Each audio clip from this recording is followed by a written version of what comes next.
Hello, hello. Welcome back to the channel. Epi Rolte is back. Kalau kita when he October ni som pakua long ni ta sang ni som ni pakat borok po nimin tangkan nimin ro sur wang khang ya chu ka lawa kholum kha are ta dei mai hei tuna po sutil tu ka kholum kha a om talawa nuam khop thasik boruak kan tiang deuh kha aron om deuh hlek tran to a nuam khop mai caption ai muang khan tun hai ni ma ka kal lok don la enge moni te kan vati nge Vini Muhammad pian samania Prophet Muhammad pian samania chu wangson sarkar chol ani a sarkar official traffic po tlemin azia dewa zam lo do kan ni lo selang chon ni dang ang chuni se zam phai mu bang hang lai te po hi mo traffic zam bon ta patun lai chu nimin tai te po tu takani traffic jam tiang ga chu ni ti chuan yama ka vakalanga thil ti lok tur kan ya chumi pa chon video wena hen kan lo siam mai mai ni chu hei kan sei du chu ti phei pa kan sei du tun lai ka ru om tun lai mai po ni lewin arai to a om na hi ma se ka sei lo le thina ka sei ka ti hi ka lo thei ngil le thina ki ma pe khian in ko pu chu ngai motor kan khal bike te kan khal na sa kan tan na sa chu ta ka mu tamber chu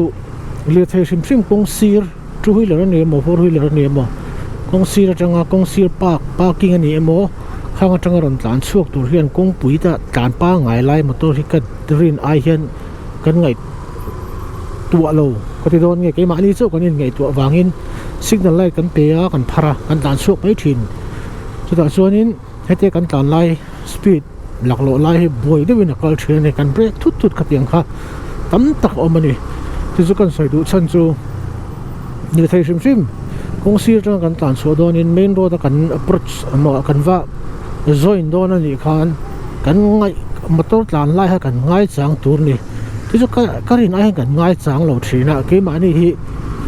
kan in da poimo lutuk nge chu ka hrelowa kan phara signal kan pe kan tlan de ngau mai thina kha akal phung tur chi chu ni lo dawin ka sawe thina ti pal te po lo ma ho te in ti pal theina ni a mi poi soi theina ni a kan lir thei ti pal theina ni a sum tam tak sian theina ni a che sur pal theina ni boka khami ni wangkan a chok tur re hi chuanin akal lai hi kan ngai chang thin tur ani aizol hi motor atam viu na chungin chu tianga chol lo chum lo chat lo tan reng line kal reng ang hi ani vek bik lo o lai hi om ve a khang lai te po kan ngai chan ve de wa ngai ni lo wa kha tianga kan signal kan pe ka wa kan chan sori kut khanin ta kong pu tan lai khanin kan in ti pal theya chu kan in zir ngai ni in ka sia kan soi ni ka ngai pu mu em khami ka kan ke ma ringo ta po hian kha tiang ka mun nem lo to ka mi dang po in sia chau ka ring soi tu ting tang sin ne chau ka ring chu wang chuan tung chu ma han kha ka lo soya tin kan soi le du chu ka video hi ka siam thina video ka siam fawa in sia mani po showroom Yamaha showroom bi ka kala price list nen bike chuak thar ho ka sei ve ka kha video nge khan engzat man nge khai non tile thawa sei fo thida video hian chiang da ka sei min non zoi jang ka cha ngai lo chu ka ti thin kha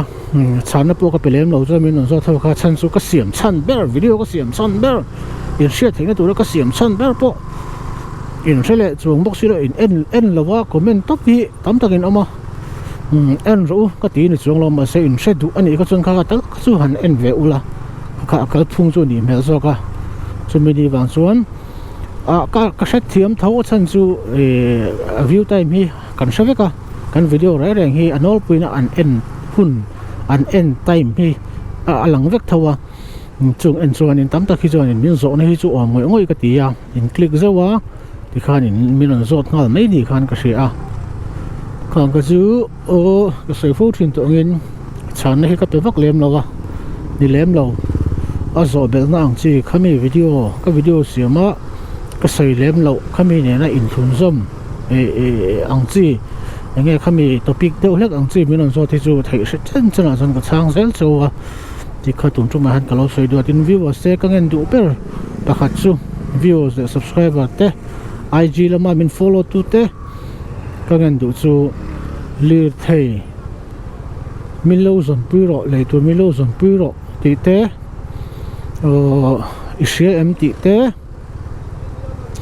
chumi za chu puisa ka nei a chumi za chu teng ka cheng chu ni a le tu ishia em ti te pat man te kha ang chi khatam takin min zo thina tin lo na lak thei dan thlengin min zo thina ke hi thil savek kan lem lowa hei video kan sema bike kan khala ka khani maya ka tiang chi zong ka chu ka shelawa in she du chona zuar te hi zol zok ta ula ti kha kan sei du a tin li te hi le tur ka shareng lowa ke pon le don tai la ke ma ta tu hi zong chok tu tho ka ni ya ka tiang chi ni wang kham ka tiang min request te min on zo thin ang kha i chan hal sa thin tak ani a zo na tam si a tu chu tun tu ma hiam i ka lo sei ve me ni chu thil chu ni phung hi om ve shim shima nge azwar dora han zo mai tu nia pat te po chu khoi ang zo rang o sam deu chu yem ha kan kal chuan number 1 la chuan dealer kan kal mai a pa zo na a chumi no om lo chuan hei za ko thei te ai zo la chuan za ko te two wheeler box two wheeler pa zo na tam tak ma kha kan zo le mai ka kal phung ni a boilut boy na tu hi ata om vak lo ni ka te ngani wang kham pat re reng hi chu ke ma ni khal kan bike company zuar tu te a kal ma sak ta tur ni adata an nei lo chuan duplicate te om ve le a sum duplicate te third party kan ti mai liang chu phang chi a kha nge zar ko ta te heng ho hi tu hi la zo na tam na tu hi la pa zo tam na ni a tu chu kalo soi vel rim sim ni han showroom kan in don ni kan pay for ta ngai lo zon trong le thua thin nom la mai borok ka visor ka win visor ha mi visor hi an yam ka vu a GoPro vu rem ta lo khop ma chu ma don sang ha ka vu le trap to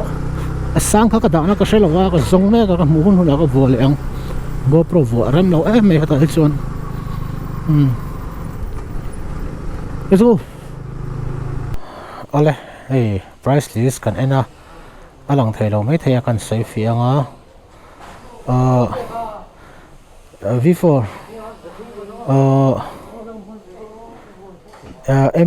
R15M MotoGP edition ka noi ni sang ka zasari som ko pasare ni a tin M tho metallic gray kha noi khat sing ko sang ko zasari le som pare ta ni a tin V4 racing blue wa khan 194515 noi khat sing ko sang li zanga som panga ani a tin dark night a kham noi khat sing ko zathum sangwa pali ani a tin metallic red a sen kha noi khat sing red zakwa so sakwa zathum som pali ani a tin MT15 monster edition na oma ai ngalo ve kamulo monster edition monster edition ni noi khat sing ruk zaku si noi khat sing ruk sang ko le ti manani a tin chu noi khat le sing ruk le ti man ve ka ni a MT ho hi MT khamin on sotan mani khan chon FZ25 hi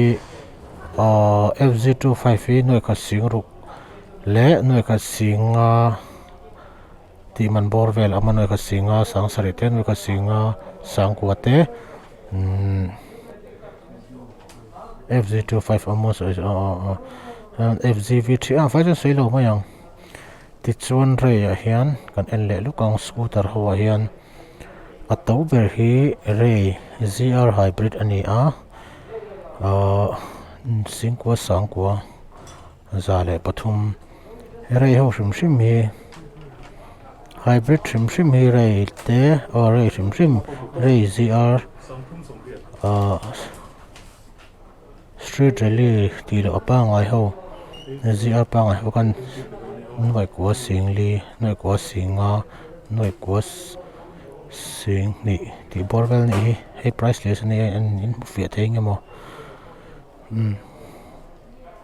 fiang chumo ti chon number shim hi showroom number 03892306 dan in phone thin don dia sheet belt win nei chuan 2306 hey priceless hi october ni som paruk veni ni som pukwani a ala tharber ni priceless tharber hi a bos thamilo la lokte thamilo la lokte a phek zong in o ti zong hen o ole hey R15M silver metallic tun kar ka chu kai zui don hi nen hian ngang khal ve nge ti chuan kan mu dan te sang te kan se mo ngay lo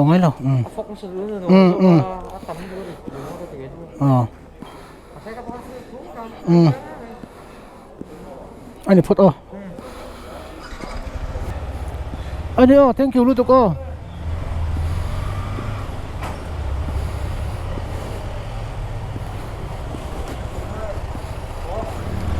petrol hit claim em akan lang lang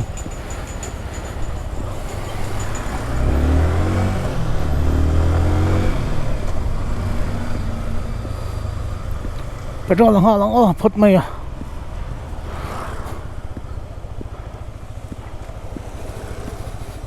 petrol man tur min pai boka full peng peng kan la phokang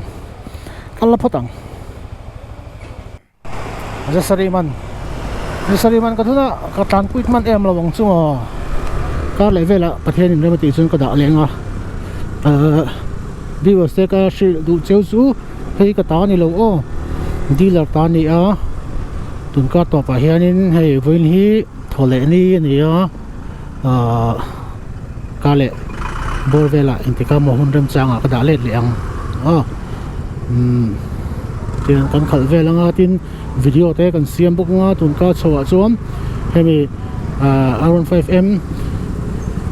silver ti mayang anin da ka chon metallic silver ti ni a aman hin noi khat sing ko le ti man borvel ni a noi ni kan khana fel mai chu ni a eng mo video te kan siam nga kan right pi buk nga ma se la hi kala right thei lawa kala right pe sia lawa chu bon chon havak lo vel ta po kan tianga chu tiang chuan hud mat kan tumanga tin ama hi he ka voi khat khal na ni a amona V4 ka khal to a em hi ka voi khat khal na ni a thil dang lam lut tuk chu om lawa na kina khang te po kha details zok te pon kal soi kan tumanga voi na chuan hemi ka valak chu ngol video hi ni a ni te min kan lo khal thang de lek to sport bike te po tun na ya chumi ni bang chon chu ti le tuk chuan in ka tang chon se om san to lawa ma se soi le soi nu V3 te heng V4 R15M ti hi extreme de shima bike dang ho ai hemi sport bike kan hu 150 ni mo ai chu ni mo heng ho ai an extreme de shima tu bang chuan in ring te hi kan du a se khang long song kha lo ti venel nual to wangin chu ti lu tuk chuan in ke ma chon problem om riam lo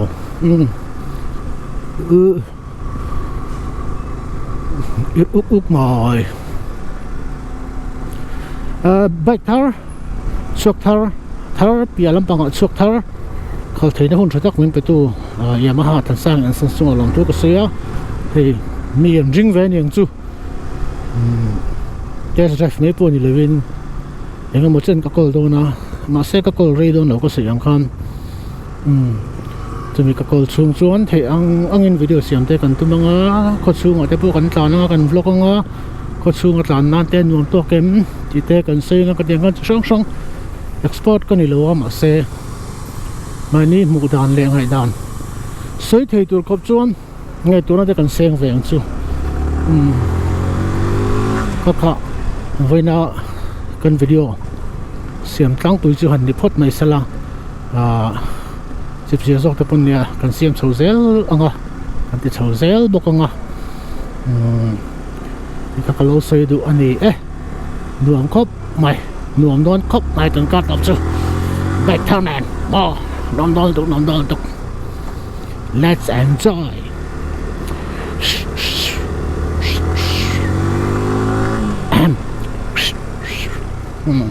เฟซบุ๊กเขามากับเฟซบุ๊กไม่มีนี่เขาเอาเลยเขาส่งเขาเดี๋ยวเราเสีย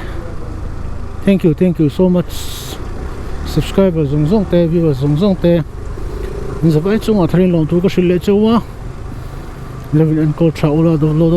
โลต้มชาอุละก็ยังไม่เลยถอยโดนเนี่ยเฮ้ยวิดีโอเสียงมันตัวจังตัวปลาชัดโตไม่เอาชัดโตกันละชกตัวลมแหล่กันเสียมให้มองอันนี้ไหมหรอตรออะไรบายบายครับกูเลยแล้วก็ช่างจูไอ้หมดเลยถอยโดนเนี่ย